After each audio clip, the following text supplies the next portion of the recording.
But I do want to acknowledge the crew members of Fire Station 92 and start this off a little different than we normally do. These are the men and women that serve this community day in and day out, and without the crew and the people that make this happen, we could have the nicest ladder trucks, the nicest facilities, but without this crew, nothing happens out here. So I do want to acknowledge the 92 crew and just ask you to stay in place. A few folks I want to recognize here this morning. First of all, our Supervisor Diane Burgess is here this morning. Thank you, Diane. From the Advisory Fire Commission, Mark DeMars and Brian Oftedal are here today. Thank you. And then from the Brentwood City Council, Jovita Mendoza, thank you for joining us. Susanna Meyer and Tony Orlemans. Thank you, Tony. All right, what a day. This has been years in the planning, years in the making. This ladder truck actually started as a concept before the annexation took place. It was ordered early by the East Contra Costa Fire District, knowing the direction we were headed. This represents a little over $2 million just in the rolling stock alone sitting here. It's a sister unit to many that we have throughout the county, and we're excited to bring that level of service to Brentwood. So for a few comments, I'd like to invite Supervisor Burgess. Would you like to make any comments?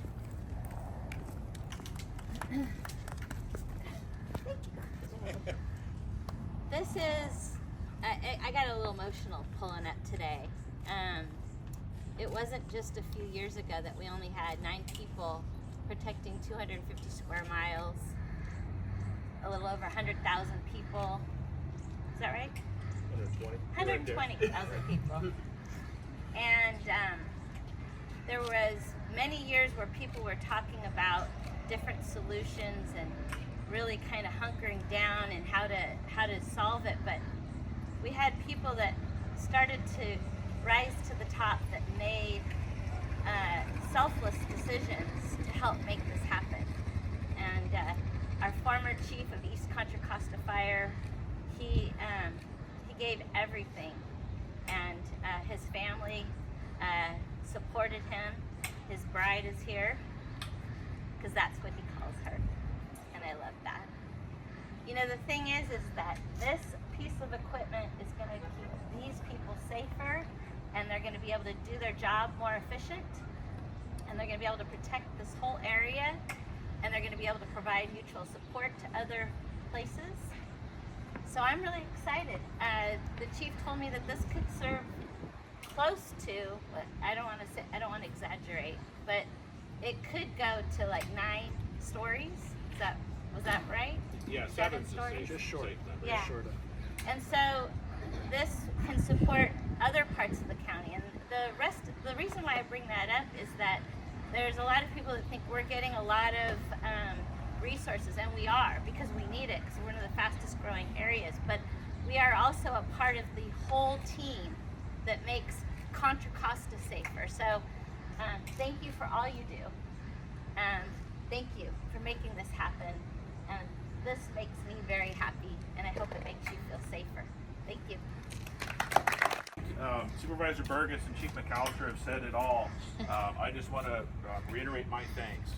And this really is a lengthy project. I think it was September, October, maybe of 21, something like that. And here we are in the summer of 24. And for some perspective, Chief McAllister said, you know, these now run $2.2 million. It represents a significant investment in the community here in Brentwood and East County and farther afield. These take now 4 years to get. Years ago, it was 12 months. It's now 4 years. So it causes a lot of planning on our side, but we're so thankful that that we made the decision with East Contra Costa Fire to encourage them to purchase this. And I don't remember exactly if I said, if it doesn't work out, I'll buy it from you or what. I don't remember, but I think they were looking at a truck anyway. So it was going to work out one way or the other. And so thankful that everything has worked out the way that it has. This is a massive project. This is not something that you just go to a catalog and buy. There's a whole committee There's a team that goes out to inspect them. Our apparatus shop, Chief Dutter, who heads our support services for facilities and fleet. This is just not an easy thing. Not as difficult as building a station, but it's the next closest thing as far as complexity and time and cost. So very thankful that it's here. Very thankful that 92 has great apparatus and a facility to support our men and women. And very thankful that all of you are out here today to help us push this in, because it literally will take every single one of us to get it in there. So thank you all for being here this morning for this historic day in Brentwood. Thanks, Chief.